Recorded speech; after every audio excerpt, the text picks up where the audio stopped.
Sige na, iinit mo na yung spaghetti na yan.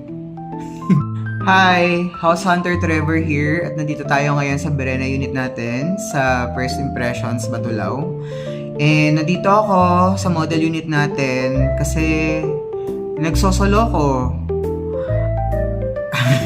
Ewan ko ba, may something talaga dito sa days sa pagitan ng Pasko at Bagong Taon na mapapareflect ka kung ano ba yung nangyari ng buong 2025. At the same time, mapapaisip ka na ano ba mga plano ko for next year at ano ba yung mga gusto kong ma-achieve sa incoming year.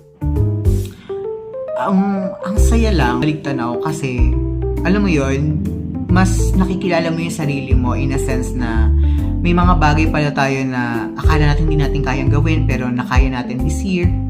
Or may mga bagay tayong pinasok na akala natin hindi natin susubukan ever pero pinasok natin siya this year.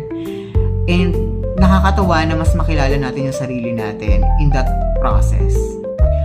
But at the same time, ito din yung awkward stage na may isip natin yung mga bagay na bakit ko ginawa yun?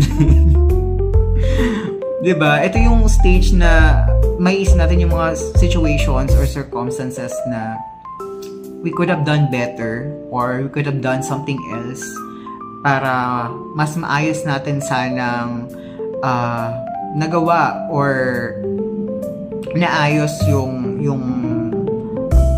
situation na yun.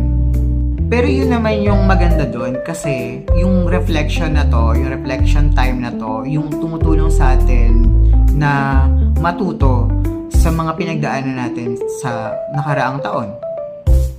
'Di ba? Alam na natin ngayon yung mga pwede natin gawin at mga hindi natin pwedeng gawin dahil sa mga past experiences natin, which prepares us for the incoming year. So, eto na, mapapaplano ka na.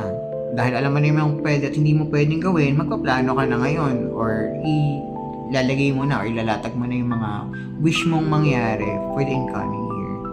And ako happy lang ako and excited for the incoming year kasi ewan ko, may something sa 2026 na sobrang hopeful ko and at the same time sobrang positive ko. Siguro because si God yung 2025 and this coming year, si God pa din naman ang gagawa sa buhay nating lahat. Yun, sobrang excited ko lang. Kayo, excited ba kayo for next year? Sana excited kayo, di ba?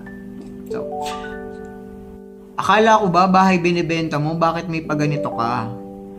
Oo nga,